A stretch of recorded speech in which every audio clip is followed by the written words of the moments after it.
Good morning, class 9th. How are you today? I hope you are doing very well in your homes. तो कैसे हैं आप लोग? आज हम लोग Nazism and the rise of Hitler chapter ई के फर्दर टॉपिक्स पढ़ने वाले हैं। शुरुआत करते हैं हम लोग इस चैप्टर के कुछ रिकैप से। थोड़ा सा पीछे रिकैप कर लेते हैं हम लोग। लास्ट क्लासेस में हम लोगों ने क्या क्या पढ़ा था, ठीक है? ये बेहद ज़रूरी है रिकैप, ठीक है? लास्ट क्लास में हम लोगों ने जो टॉपिक पढ़ा था उस टॉपिक का नाम था द इफेक्ट्स ऑफ वॉर, ठीक है?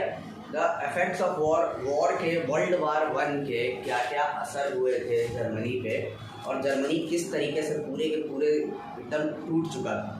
जर्मनी में ऐसी स्थिति हो गई थी, एकदम भयानक इम्पैक्ट पड़ा था जर्मनी पे।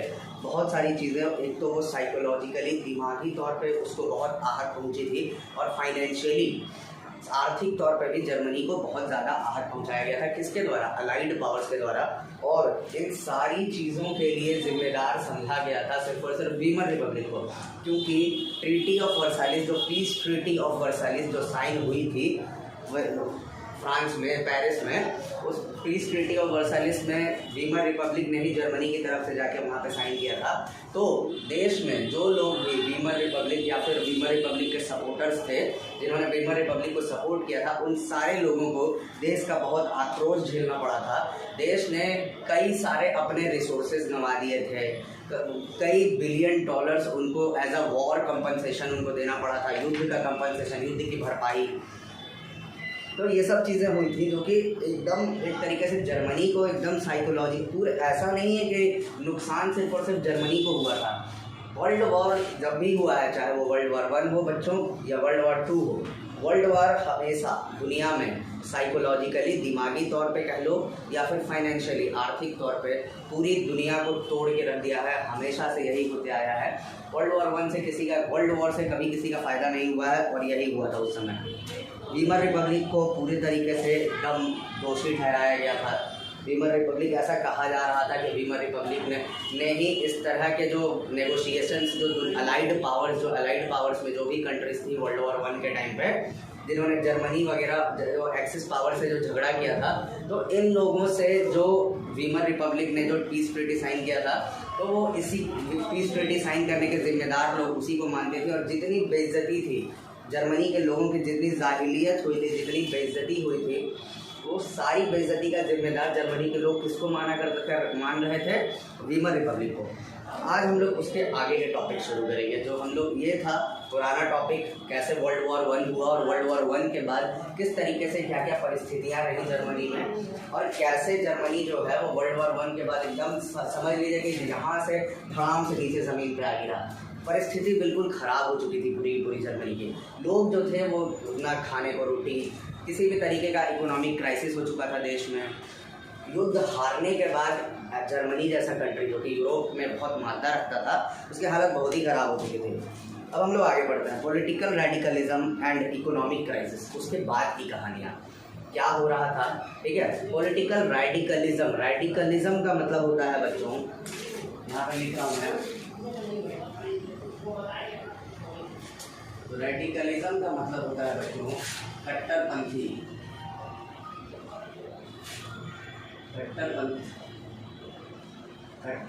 पॉलिटिकल रेडिकलिज्म का मतलब हुआ यहाँ पे राजनीतिक कट्टरपंथ। अब कई सारे ऐसे कट्टरपंथी नेता जो थे, कट्टरपंथी नेता इस तरीके से ये समझो, वो लोग जो एकदम ऐसी आइडियोलॉजी में बिलीव करते हैं, जो एकदम लड़ मिलेंगे, कट मरेंगे, लेकिन अपने जो आदर्श हैं उन आदर्शों को नहीं छोड़ेंगे देश के लिए, ठीक है? रेडिकल्स, हम अभी लास्ट हम लोगों ने सोशलिज्म वाला जो चैप्टर पढ़ा, उसमें भी रेडिकल वर्ड कई बार आया होगा। तो रेडिकल वर्ड एक्चुअली में पॉलिटिकल वर्ड है एक, ठीक है? 2 तरह के लोग होते हैं दुनिया में, एक लिबरल और एक radical.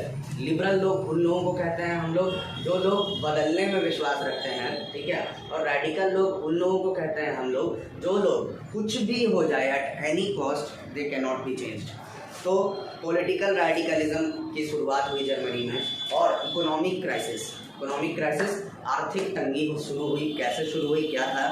The birth of Weimar republic coincidence with the revolutionary uprising of the separatist league on the pattern of Bolshevik revolution in Russia. Weimar republic का जैसे जन्म हुआ जर्मनी में, उसी तरीके से वहाँ पे एक सेपरेटिस्ट लीग का भी जन्म हुआ।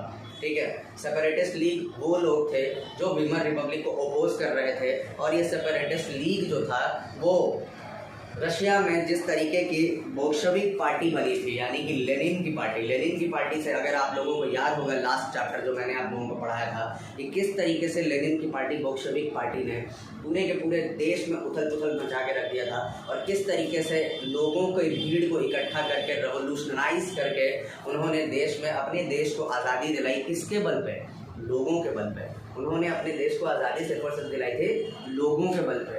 तो उसी तर्ज पे एक पार्टी वहाँ बनी वीमर रिपब्लिक को अपोज करने के लिए, जिसको हम लोग कहते हैं सेपरेटिस्ट ग्रुप। ये सेपरेटिस्ट लीग थी, ठीक है, ये बोल्शेविक पार्टी के तर्ज पे बनी थी। Of workers and sailors were established in many cities. Workers and sailor, जैसे कि हम लोगों को पता है कि बोल्शेविक पार्टी में भी जो लोग थे वो वर्कर्स थे और ट्रेड यूनियंस के पूरे वर्कर्स थे और काम करने वाले पूरे के पूरे लोग थे। तो इसी तरीके से जर्मनी में भी जो सेपरेटिस्ट ग्रुप बना वो वर्कर्स एंड सेलर्स, नाविकों का बना। The political atmosphere in Berlin was change with the demands of Soviet style governance. Soviet Russia, हम लोगों ने पढ़ा था कि फर्स्ट वर्ल्ड वॉर के बाद ही सोवियत रशिया में भी पूरा का पूरा गवर्नमेंट चेंज हो गया था। वहाँ पे रशिया जब वॉर हार चुका था, रशिया भी फर्स्ट वर्ल्ड वॉर में जर्मनी का साथ दिया था रशिया ने भी। तो रशिया जब फर्स्ट वर्ल्ड वॉर हार गया तो रशिया का पूरा सिस्टम ही बदल गया। तो उसी तरीके से जर्मनी में भी पूरा का पूरा पॉलिटिकल सिस्टम बदलने का डिमांड उठने लगा, और जिस तरीके का सोवियत स्टाइल गवर्नमेंट, जिस तरीके का लेनिन लेके आए थे रशिया में, ये पूरा का पूरा यूरोप। देखो सबसे बड़ी बात ये है बच्चों कि यूरोप की राजनीति जो है वो एक कंट्री की राजनीति दूसरे कंट्री को इफेक्ट हमेशा से करती आई है। ये कोई नई चीज़ नहीं है, ये शुरू से चलता आ रहा है, सदियों से चलता आ रहा है ये कहानी। ठीक है, उसी तरीके से हुआ यहाँ पे भी। जिस तरीके से फर्स्ट वर्ल्ड वॉर के बाद यूरोप में, रशिया में गवर्नमेंट बदला, रशिया में एक सरकार बदली, लेनिन ने लोगों की भीड़ को लेकर लेनिन ने पूरी की पूरी रशिया की सरकार पलट के रख दी और एक नई तरह की सरकार रशिया में चलनी शुरू हुई। उसी तरीके से अब जर्मनी के लोगों की भी डिमांड उठने लगी कि अब हम लोगों के देश में भी इसी तरह का गवर्नेंस, इसी तरह की सरकार आनी चाहिए। This opposed to this such as the socialist, Democrats and Catholics met at Weimar to give shape of the democratic republic। लेकिन कुछ लोग थे जिन्होंने इसके खिलाफ थे, जैसे कि सोशलिस्ट, डेमोक्रेट्स और कैथोलिक्स। सबसे बड़ी बात ये लोग थे सोशलिस्ट, देखो यहाँ लिखा हूँ, सोशलिस्ट, डेमोक्रेट्स और कैथोलिक्स। ये लोग इस तरह की सरकार के सपोर्टर इसलिए नहीं थे क्योंकि ये तीनों के तीनों वीमर रिपब्लिक के सपोर्टर थे। इसके सपोर्टर थे ये लोग वीमर रिपब्लिक थे। ये साफ साफ ये वीमर रिपब्लिक को सपोर्ट कर रहे थे, और हम लोगों ने अभी लास्ट क्लास में भी हम लोगों ने देखा था कि इन लोगों ने वीमर रिपब्लिक को सपोर्ट किया था और इनकी वजह से इन लोगों को देश के बहुत सारे लोगों का आक्रोश झेलना पड़ा था। तो इस तरीके से हम कह सकते हैं कि ये लोग डेमोक्रेसी चाहते थे, और जिस तरह की गवर्नमेंट रशिया में हो रही थी ये लोग इसके बिल्कुल खिलाफ थे। The Weimar republic crushed the uprising with the help of war veterans organisation called the free corps. Weimar republic ने इस तरह की आइडियोलॉजी, जिस तरह की डिमांड लोगों की उठ रही थी, इस तरह की आइडियोलॉजी के लिए, रशियन टाइप गवर्नेंस के लिए, इस तरह के डिमांड्स को एकदम क्रश कर दिया। ठीक है, वहाँ पे एक वॉर वेटरन ग्रुप था, मतलब युद्ध, पुराने लोग जिन्होंने युद्ध में हिस्सा लिया था, उन लोगों ने मिलकर इस तरह के लोगों के डिमांड को, जो रशियन टाइप गवर्नेंस चाहते थे देश के अंदर, इस तरह के डिमांड्स को पूरे तरीके से क्रश कर दिया। इस ग्रुप का नाम था फ्री कॉप्स नाम था इस ग्रुप का, FREECORPS, फ्री कॉप्स नाम था इस ग्रुप का। और ये ग्रुप जो है ये रशिया में इस तरह के डिमांड्स को बिल्कुल पूरे तरीके से ख़त्म कर दी। The anguished separatist later founded the Communist Party of Germany. और गुस्सैल जो लोग थे, जिनकी आइडियोलॉजी और जिनके काम को एकदम पूरे तरीके से एकदम क्रश कर दिया गया था वीमर रिपब्लिक के द्वारा, गुस्से वाले लोग, इन्होंने जर्मनी में उन्होंने एक पार्टी इस्टेब्लिश की, जिस पार्टी का नाम था कम्युनिस्ट पार्टी ऑफ जर्मनी, जो कि पूरे के पूरे बोल्शेविक पार्टी की तर्ज पे बनी थी। तुम्हें पता है, तुम्हें याद होगा बोल्शेविक पार्टी जो रशिया में बनी थी, जो लेनिन की पार्टी थी, वही पार्टी का नाम बाद में जाके कम्युनिस्ट पार्टी ऑफ रशिया रखा गया था। तो इस तरीके से हम कह सकते हैं कि एक कम्युनिज़्म की आइडियोलॉजी जिस तरीके से रशिया में गवर्नमेंट बनी थी, उसी आइडियोलॉजी पे यहाँ पे जर्मनी में भी एक कम्युनिस्ट पार्टी ऑफ जर्मनी बन के तैयार हुए। Communist and socialist henceforth become irreconcilable enemies and could not make common cause against Hitler। ठीक है, कम्युनिस्ट और सोशलिस्ट दो तरह के लोग अब रशिया में थे। कम्युनिस्ट और सोशलिस्ट ये एक दूसरे के दुश्मन थे। ये एक दूसरे के दुश्मन, एक दूसरे के आइडियोलॉजी के इस तरीके से दुश्मन थे। एक हिटलर जो आने वाला जो नेता था, जो रेडिकल नेता जिनके बारे में किसी को अंदाज़ा नहीं था जर्मनी के बारे में, या आने वाला नेता जो है वो किस तरीके का होगा, हिटलर इसके खिलाफ ना कम्युनिस्ट कुछ कर पाए ना सोशलिस्ट कुछ कर पाए। ये दोनों आपस में ही लड़ते रह गए और कोई तीसरा एक बिल्ला आया जिसने पूरा का पूरा खीर खा गया। ये था हिटलर, एडोल्फ हिटलर। इसकी कहानी हम लोग अभी शुरू करने वाले हैं, लेकिन सबसे पहले हम लोग थोड़ा सा कम्युनिस्ट और सोशलिस्ट के बारे में जान लें। कम्युनिस्ट सोशलिस्ट ये लोग थे जिनकी बात हम लोग कर रहे थे, जो वीमर रिपब्लिक को सपोर्ट करते थे, और कम्युनिस्ट लोग वो लोग थे जिन्होंने रशियन टाइप गवर्नमेंट चाहती थे वो लोग देश के अंदर, जिनको दबा दिया गया था फ्री कॉप्स के द्वारा। अब इन दोनों के बीच में जो झगड़े होते थे उसमें कभी हिटलर को रोकना इन लोगों के लिए संभव नहीं था। Both revolutionaries and militant nationalist cared for radical solution था, क्रेव्ड फॉर रेडिकल सॉल्यूशन। चाहे वो जो भी हो रेवोल्यूशनरीज हो, चाहे वो मिलिटेंट नेशनलिज्म हो, जैसे कि ये थे क्या कहते हैं कम्युनिस्ट, यहाँ लिख दे रहा हूँ, कम्युनिस्ट पार्टी ऑफ जर्मनी। चाहे ये हों या ये हों, इन्होंने देश के अंदर किसी भी तरह का कोई रास्ता नहीं निकाला। इन लोगों का जो रेडिकल सॉल्यूशन था, कट्टरपंथी, ये लोग कट्टरपंथी रास्तों पे चल के जिस तरीके का ये लोग सॉल्यूशन निकालते थे, उससे किसी भी तरह का देश में कोई परिस्थितियों में बदलाव नहीं हुआ। तो लोगों को भरोसा कब होता है? जब देश में परिस्थितियों में बदलती हैं। जब देश में परिस्थितियां ही नहीं बदलेंगी तो लोगों को ना कम्युनिज्म में बिलीव था ना सोशलिज्म में बिलीव था। लोगों को ऐसा लग रहा था कि ये दोनों के दोनों अपनी अपनी फ़ायदे के लिए देश के अंदर काम कर रही हैं। Political radicalisation was not only heightened by the economic crisis of 1923, Germany had fought the war largely on the loans and had to pay war reparations in gold। Political radicalisation, जिस तरह का कट्टरपंथ, पॉलिटिकल कट्टरपंथ, ठीक है, राजनीतिक कट्टरपंथ जिस तरीके का देश में चल रहा था, ये सिर्फ और सिर्फ राजनीतिक नहीं था, इकोनॉमिक क्राइसिस जिस तरीके के देश में आर्थिक स्थिति हो चुकी थी वो दिखने लगा था जर्मनी के अंदर। जर्मनी जो कि युद्ध, फर्स्ट वर्ल्ड वॉर जो था वो किसी से लोन लेके, उन्होंने दूसरे देशों से लोन लेकर उन्होंने युद्ध किया था, वो सारे के सारे लोन को उनको चुकाना गोल्ड में उनके लिए बहुत भारी पड़ रहा था। ये सबसे बड़ी बात थी। ये 1923 की बात है। This depleted gold reserves at the time resources was scarce. और ये क्या किया, जो गोल्ड रिजर्व था जर्मनी के अंदर, जिस तरीके जितना गोल्ड रिजर्व था जर्मनी कंट्री का, जर्मन गोल्ड रिजर्व जो कि देश का, हर देश का अपना अपना गोल्ड रिजर्व होता है जिससे उस देश की करेंसी नापी जाती है। तो जर्मन गोल्ड रिजर्व जो कि वहाँ पे रखा हुआ था, वो जर्मन गोल्ड रिजर्व में कमी आने लगी, ये घटने लगा German gold reserve. In 1923 Germany refuse to pay and the French occupied its leading industrial area Ruhr to claim their coal. और 1923 आते आते जर्मनी के पास इतने पैसे की तंगी आ चुकी थी कि जर्मनी ने वो जो गोल्ड में जो उन लोगों को पैसा देना था, किसको पैसा देना था? फ्रांस को पैसा देना था। इन लोगों को बेसिकली इन लोगों ने लोन लिया था, किससे भाई? तो फ्रांस से इन लोगों ने लोन लिया था। तो फ्रांस से जो पैसा देना था इन लोगों ने मना कर दिया कि अब हमारे पास उतना, अब हमारे पास गोल्ड है ही नहीं जिससे हम आप लोगों को लोन दे सकें, चुका सकें। इससे क्या हुआ, फ्रांस ने, आक्रोशित फ्रांस ने जर्मनी का एक पूरा का पूरा कोल माइन वाला एरिया था, ठीक है, जिसको हम लोग कहते थे रूर, RUHR, रूर, जो कि जर्मनी का एरिया था। इस एरिया को फ्रांस ने कब्जा कर लिया, ठीक है। यहाँ पे जर्मनी के बहुत सारे कोल के रिसोर्सेस होते थे, इसको फ्रांस ने अपने अंदर ले लिया।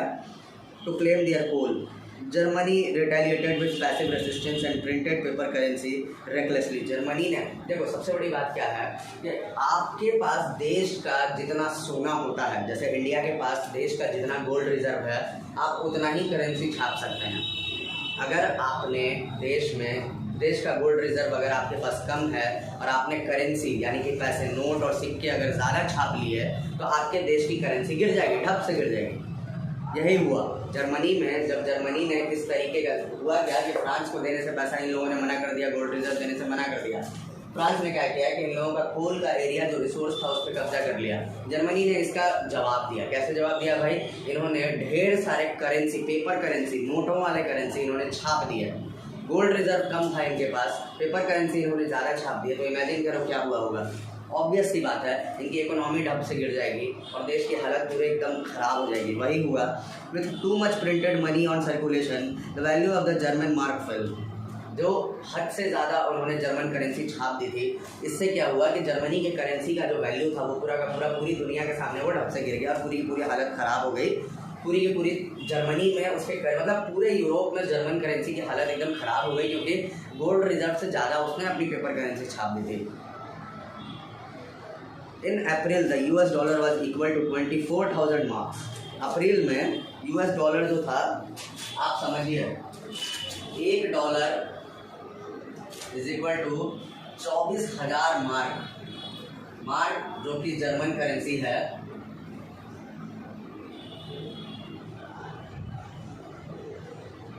Can you believe this? $1 is equal to 24,000 mark. कितना ज़्यादा डिफरेंस आ गया था अप्रैल में, ठीक है। और बढ़ने वाला है। अभी ये अप्रैल में था, ठीक है। इन जुलाई 3,53,000 मार्क्स जुलाई में हुआ। ये अप्रैल की है बात। जुलाई में $1 is equal to 3,53,000 marks. 3,53,000, just imagine that. और गिर रहा था ये अगस्त में 46,21,000 मार्क्स। अगस्त में $1 is equal to 46,21,000 marks. Just imagine, ये दिन पर दिन गिरता जा रहा था और दिसंबर तक ये 9,86,60,000 मार्क्स तक आ चुका था दिसंबर में। Just imagine that.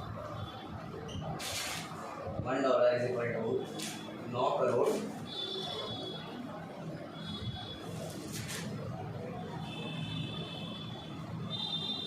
ये थी जर्मनी के करेंसी की वैल्यू, जो कि दिन ब दिन इस तरीके से गिरते जा रही थी। अब सोचो कितनी हालत खराब हुई। The figure had run in trillions as the value of the mark collapse, prices of goods sold. इतनी हालत खराब हो गई थी कि $1 का मार्क जो है वो $1 इज इक्वल टू ट्रिलियंस में पहुंच गया था मार्क, जो कि जर्मन की करेंसी थी। और जैसे जैसे जर्मनी की करेंसी की हालत ख़राब होती गई, वैसे वैसे वहाँ पे जो महंगाई दर था खाने के लिए, भूखमरी शुरू हो गई थी जर्मनी में। 1923-24 तक आते आते जर्मनी की हालत एकदम ख़राब हो गई थी। रोटी के लिए तरसना पड़ा था। रोटी की भी हालत पूरी की पूरी जर्मनी में ख़राब हो चुकी थी। The image of Germans carrying cartload of currency notes to buy a loaf of bread was widely published, evoking worldwide sympathy। और इतनी हालत ख़राब हो गई थी कि बोरे में भर के लोग पैसा लेके जाते थे और रोटियां लेके आते थे। ये स्थिति थी जर्मनी की। और ऐसी ऐसी तस्वीरें उस समय बहुत पॉपुलर हुई थी और बहुत सारे जगह पे ऐसी ऐसी तस्वीरों को छापा गया था। और इस तरीके से जो लोग जर्मन लोगों के लिए जो सिंपैथी थी, जो सद्भावना थी लोगों के अंदर, वो पूरी दुनिया से बढ़ रही थी। जिस तरीके की उनकी हालत ख़राब हुई थी। This crisis came to be known as hyper inflation, a situation when prices rise phenomenally high. ठीक है, ये जो पूरा का पूरा क्राइसिस था, जिस तरीके का वहाँ उस देश की हालत ख़राब हो गई थी, इसको कहते हैं हम लोग हाइपर इन्फ्लेशन। क्या कहते हैं हम लोग? Hyper inflation. ये मैं मिटा रहा हूँ, ठीक है, ऊपर वाला।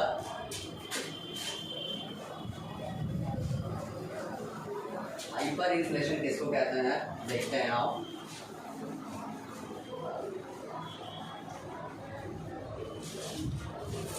बहुत इंपॉर्टेंट वर्ड है ये, hyper inflation.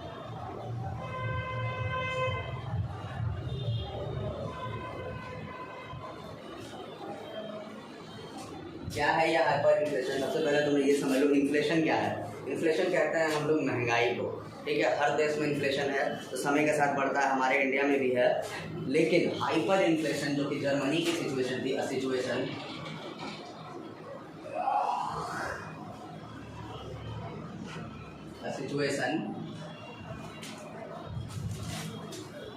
when prices rise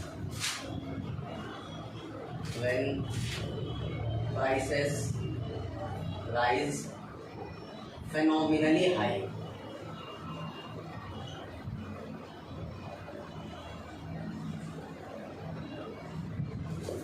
ये उस सिचुएशन को कहते हैं, ये ऐसी परिस्थिति होती है किसी भी देश के अंदर जब रेट जो है, इन्फ्लेशन में भी रेट बढ़ता है, लेकिन जब अचानक से बहुत ज़्यादा रेट बढ़ जाए किसी चीज़ का तो उसको हम लोग कहते हैं हाइपर इन्फ्लेशन। जर्मनी में यही हुआ था। लोग जो थे वो चाह कर भी इस तरीके का, जिस तरीके का उन लोगों को व्यापार करना था उस तरीके का व्यापार वो नहीं कर पा रहे थे। देश में हालत एकदम ख़राब हो चुके थे। Eventually the Americans intervened and bailed Germany out of the crisis by introducing the Davos plan। और अमेरिकन्स ने फिर, उनको दया आई अमेरिकन्स को, उन्होंने फिर हस्तक्षेप किया जर्मनी के इकोनॉमिक क्राइसिस में और उन्होंने एक प्लान लाया जर्मनी को बचाने के लिए, जिसको कहते थे वो लोग Davos plan, which revoke the terms of reparations in case of financial burden of Germany. और उसने किया क्या, वो Davos प्लान जो था, DAVES Davos प्लान, ये प्लान जो था इसने जर्मनी पे जिस तरीके का फाइनेंशियल बर्डन, यानी कि उन पे जिस तरीके का आर्थिक बोझ था, उस बोझ को कम किया इस Davos प्लान ने। इस Davos प्लान के थ्रू जर्मनी ने अपने बहुत सारे ऐसे जो उन पे लोन्स थे, फाइनेंशियल लोन्स, उस फाइनेंशियल लोन्स को कम करने में सक्षम रहा और अमेरिका के इस मदद में जर्मनी के लोगों को बहुत ज़्यादा आर्थिक मदद दिया। ये था पूरा का excuse me.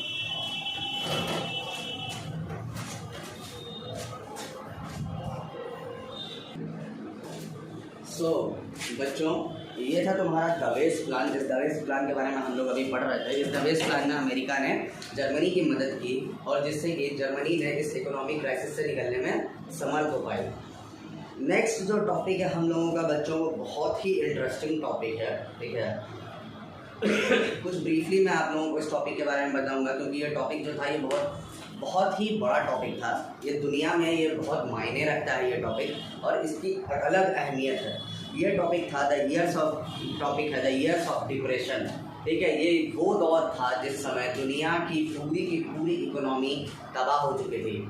Years of depression हम लोग उस दौर को कहते हैं जिस समय दुनिया में कई सारे लोगों की नौकरियां चली गई थी। डिप्रेशन नाम इसलिए दिया गया है, तनाव इसलिए नाम दिया गया है कि दुनिया में लगभग हर कंट्री के हर लोग, बहुत सारे लोग दुनिया में इस तनाव में थे, क्योंकि पैसे की तंगी हो गई थी, फाइनेंशियल स्थिति पूरी बहुत सारे कंट्रीज़ में लोगों की हालत ख़राब हो चुकी थी। हुआ क्या, the years between 1924 and 1928 saw some stability, yet this was built on stand। 1924 से लेकर 1928 के बीच में कुछ स्टेबिलिटी, कुछ स्थिरता दिखी थी जर्मनी में, ठीक है। लेकिन ये एक ऐसा समझ लो कि ये रेत पे स्थिरता थी। रेत पे स्थिरता का मतलब समझना आता है आप लोगों को, ये एक ऐसी स्थिरता थी जो कभी भी ढह सकती थी। तो इस तरीके की स्थिरता थी ये। German investment and industrial recovery were totally dependent on the short term loans largely from the USA। Germany का पूरा इंडस्ट्रीज और पूरा का पूरा इन्वेस्टमेंट, जिस तरीके का जर्मनी का जिस तरीके का कमाई था, वो टोटली डिपेंडेंट था वो अमेरिका पे। जिस तरीके का अमेरिका ने जो लोन्स प्रोवाइड किए थे, और अमेरिकन लोन्स जो थे वो पूरे के पूरे जर्मनी को इस तरीके से दिए गए थे कि उन्हीं की पूरी इकोनॉमी वो टोटली सर्वाइव कर रही थी अमेरिकन इकोनॉमी पे। मतलब अमेरिका की इकोनॉमी जिस तरीके से, वहाँ की इंडस्ट्रीज जिस तरीके से चल रही थी, उसी तरीके से जर्मनी की इंडस्ट्रीज चल रही थी। हुआ ये, This support was withdrawn when the Wall Street Exchange crashed in 1929। देखो,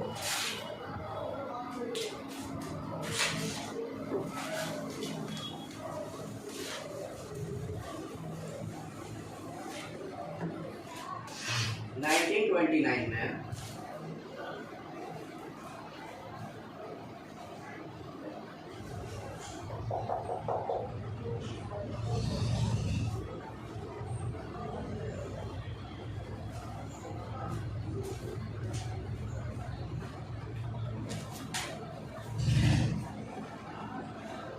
1929 में वॉल स्ट्रीट एक्सचेंज क्रैश्ड। अब तुम पूछोगे कि वॉल स्ट्रीट एक्सचेंज है क्या? ये वॉल स्ट्रीट एक्सचेंज जो है ये अमेरिका का वॉल स्टॉक मार्केट है ये, ठीक है। स्टॉक मार्केट जहाँ पे लोग जो हैं, जैसे हमारे यहाँ भी है इंडिया में दलाल स्ट्रीट है जो कि मुंबई में है। क्या है? दलाल स्ट्रीट, दलाल स्ट्रीट पे है ये, ठीक है। BSE कहते हैं हम लोग इसको, BSE, बॉम्बे स्टॉक एक्सचेंज नाम है इसका, ठीक है। जहाँ पे इंडिया में जो लोग स्टॉक्स में पैसा लगाते हैं उसको हम लोग कहते हैं।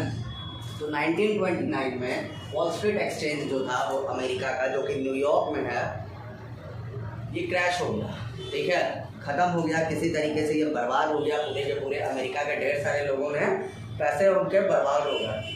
तो जिस तरीके से अमेरिका जर्मनी की मदद कर रहा था लोन्स देके, जब उसकी ही हालत ऐसी ख़राब हो गई तो उसने फट से क्या किया कि अपना हाथ वापस खींच लिया। उसने कहा कि मैं अब आपकी मदद नहीं कर सकता हूँ, अब किसी भी तरीके से मैं अब आपकी मदद नहीं कर सकता, मेरी हालत खुद ही ख़राब हो गई है। Fearing a fall in prices, people made frantic efforts to sell their shares। और लोगों को लगा, पूरी दुनिया में लोगों को ये समझ में आया कि अब जो है शेयर्स के प्राइसेस गिरने वाले हैं। शेयर्स के प्राइसेस, जब कोई भी मार्केट जब गिर जाता है तो उसके शेयर के प्राइसेस भी गिरने लगते हैं, ये नॉर्मल सी चीज़ है। तो यही हुआ, लोगों को डर था कि अब शेयर्स के प्राइसेस गिरने वाले हैं। लोग ने आनंद फानंद में, जो लोगों ने स्टॉक एक्सचेंज में पैसे लगाए थे, उन लोगों ने आनंद फानंद में जल्दी जल्दी अपने पैसे जो हैं वो कम दाम में बेचने शुरू कर दिए, जिधर तिधर बेचने शुरू कर दिए। On one single day 24 October 13 million shares were sold. एक दिन में, 24 अक्टूबर की बात कर रहे हैं हम लोग, 1929, 24 अक्टूबर 1929 में एक दिन में वहाँ पे 1,30,00,000 शेयर्स जो थे वो पूरे के पूरे बेच दिए गए थे। ये वर्ल्ड रिकॉर्ड है अब तक कि इस तरीके का एक दिन में शेयर कभी नहीं हुआ। This was the start of great economic depression. और यहीं से जो शुरुआत हुई थी 1929 में, वो शुरुआत हुई थी ग्रेट इकोनॉमिक डिप्रेशन का। इकोनॉमिक डिप्रेशन का, जो अमेरिका की वॉल स्ट्रीट एक्सचेंज के क्रैश होने के बाद की कहानियों को बताता है कि किस तरीके से अमेरिका में वॉल स्ट्रीट एक्सचेंज क्रैश होने के बाद दुनिया में किस तरीके का इकोनॉमिक डिप्रेशन आया। उसी को दिया गया था नाम ग्रेट इकोनॉमिक डिप्रेशन। पूरी दुनिया की हालत तबाह हो गई थी। Over the next 3 years between 1929 and 32, the national income of the USA fell by half। अगले 3 सालों में 1929 से 32 तक यूएसए की जो नेशनल इनकम थी वो आधी हो गई। जितनी यूएसए कमाती थी पूरी की पूरी उसकी नेशनल इनकम बिल्कुल आधी हो गई। फैक्ट्री शट डाउन, बहुत सारे बड़े बड़े फैक्ट्रियां अमेरिका के बंद कर दिए गए क्योंकि वहाँ पे लोगों को उस तरीके की कमाई ही नहीं हो रही थी, तो फैक्ट्रीज बंद करनी पड़ी। Exports fail. अमेरिका जो अपने देश से दूसरे देशों में जो सामान, जो व्यापार, जो रॉ मटेरियल्स बेचता था, एक्सपोर्ट्स का काम होता था, वो नीचे गिर गया, एकदम कम हो गया। Farmers were badly hit and spectaculars withdraw their money from the market. Farmers, किसान, जो कि अमेरिका में बहुत बड़े नाम हैं, बहुत कमाई करते हैं किसान, वहाँ पे किसानों की हालत भी बहुत ज़्यादा ख़राब हो गई। और वो लोगों ने भी अपने सारे के सारे पैसे जो थे वो निकाल लिए, मार्केट से खींच लिए, क्योंकि उन लोगों को पता था कि मार्केट में पैसा अब नहीं है। The effects of the recession in the US economy was felt world wide. और यूएस में देखो, दुनिया में हमेशा यही होता आया है कि जब भी जो दुनिया की सबसे बड़ी इकोनॉमी है उस पर बहुत सारी चीज़ें टिकी होती हैं, तो उस समय भी, उसी समय से यूएस जो है वो दुनिया की बहुत बड़ी इकोनॉमी बन चुका था। और उस समय जब यूएसए की इकोनॉमी टूटी, यूएसए की इकोनॉमी खत्म हुई, तो पूरी दुनिया की मार्केट पे इसका असर हुआ। आज भी अगर यूएसए की मार्केट अगर टूटती है, यूएसए की मार्केट अगर ख़राब होती है, तो पूरी दुनिया में असर होता है। जर्मनी, क्योंकि पहले से उसकी हालत पूरी की पूरी ख़राब थी और यूएसए की मदद से ही वो जिंदा था, तो वो तो सोचो और वो कितना ज़्यादा उसको बुरा प्रभाव पड़ा होगा, कितना बुरे दौर से गुजरा होगा जर्मनी, ठीक है, कितने उसकी हालत ख़राब हुई होगी, उसकी आर्थिक स्थिति कितनी ख़राब हो गई होगी जर्मनी की, जस्ट इमेजिन दैट।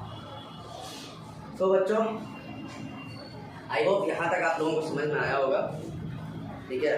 और जर्मनी के बारे में हम लोग नेक्स्ट क्लास में पढ़ेंगे किस तरीके से जर्मनी ने जर्मनी की हालत क्या क्या ख़राब हुई ग्रेट इकोनॉमिक डिप्रेशन से, ठीक है। और इसके बारे में और डिटेल्स हम लोग नेक्स्ट क्लास में पढ़ेंगे, किस तरीके से जर्मनी में कैसे ये इकोनॉमिक डिप्रेशन से वो लोग बाहर निकले, कैसे एक नेता उनके बीच से निकल के आया जिसका नाम था एडोल्फ हिटलर, और उसने जर्मनी को एक नया चेहरा बनाया, जर्मनी को पूरी दुनिया के सामने। इतने बुरे दौर से गुजरने के बाद भी जर्मनी किस तरीके से दुनिया में सर्वाइव किया, ये सारी चीज़ें हम लोग नेक्स्ट क्लास में पढ़ेंगे। आई होप यहाँ तक आप लोगों को समझ में आया होगा अच्छे से, ठीक है। नोट्स मैं आज आप लोगों को प्रोवाइड करूँगा, ठीक है। नोट्स आप लोग फेयर कॉपी में कंप्लीट कर रहे हैं। नेक्स्ट क्लास में हम लोग मिलते हैं और इसके बारे में और डिस्कशन करेंगे, ठीक है। Thank you so much class, thank you.